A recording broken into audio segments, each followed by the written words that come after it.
When Sarah told me she was pregnant, I thought I'd never felt happier. We had been married 4 years.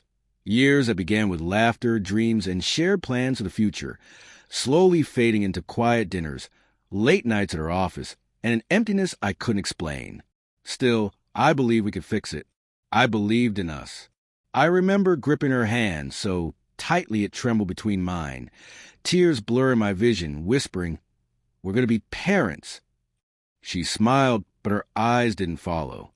It was a practiced smile, one that didn't quite reach her heart. I pushed the unease aside, convincing myself it was nothing. But as the months went by, the distance grew. Her belly swelled, but so did the walls between us. She became secretive, guarding her phone, changing passwords, taking long calls behind closed doors. Whenever I asked, she blamed hormones or work stress. I wanted to believe her. God, I needed to believe her. Then one night shattered everything. She was asleep beside me when her phone lit up on the nightstand. A message preview caught my eye. "Can't wait to meet our baby." My hands went icy. My heart thundered. I unlocked her phone, scrolling through dozens of messages from a man named Jason. Words of love, photos, plans, promises. He wasn't just a fling.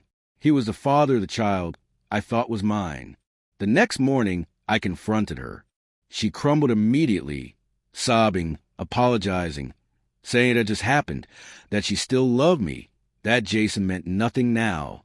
Her words barely reached me. My world had already collapsed.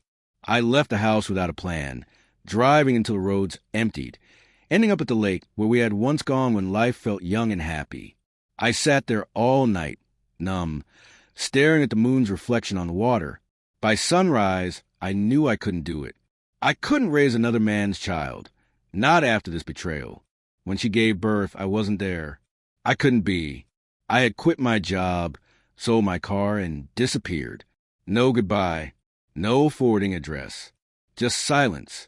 I moved across the country, took a new name, and found work in a small coastal town at a mechanic shop. The ocean became my only companion. Every baby's cry tore through me like a knife, but time, as it always does, dulled the pain. Slowly, I learned to live again. I found comfort in routine, in quiet mornings and long walks by the shore. I didn't date. I didn't explain my past. People knew me only as Ryan, the quiet mechanic who liked the sea. 5 years passed that way, peaceful, empty, but steady. Then, one rainy evening, my past appeared at my door. I had just closed the shop when I saw her, hair dripping, face pale, clutching an umbrella. For a moment, I thought I was imagining it. "Ryan," she said softly, her voice shaking. Hearing my real name after so long felt like a wound reopening. "How did you find me?" I asked. She hesitated, exhaustion written in her eyes. I never stopped looking. I didn't invite her in, but she kept talking. Between sobs, she told me everything. Jason had left her 2 years after the baby was born for another woman. She had raised a boy alone, struggling and ashamed. Recently, she had told her son about me, the man who had loved him before knowing the truth. Then she whispered the words that broke me all over again. "He's been asking about you. He thinks you're his dad." I couldn't speak. I just stared. This woman, once my everything, now standing before me, drenched and trembling, haunted by her own choices. Part of me wanted to yell, demand why she had come after all these years. But another part, the old familiar ache of love and loss, couldn't ignore the pull. "Why are you here, Sarah?" I finally asked. She stepped closer, tears mixing with the rain. "Because I can't change what I did. But he deserves to meet the man who loved him before he was born." The rain poured harder, filling the silence between us. My mind raced. Could I handle seeing the boy? Could I handle not seeing him? After a long pause, I said quietly, Tell him I said hi." She cried harder, whispering, "He looks just like you when he smiles." Perhaps she said it to comfort me. Perhaps it was true. I didn't ask.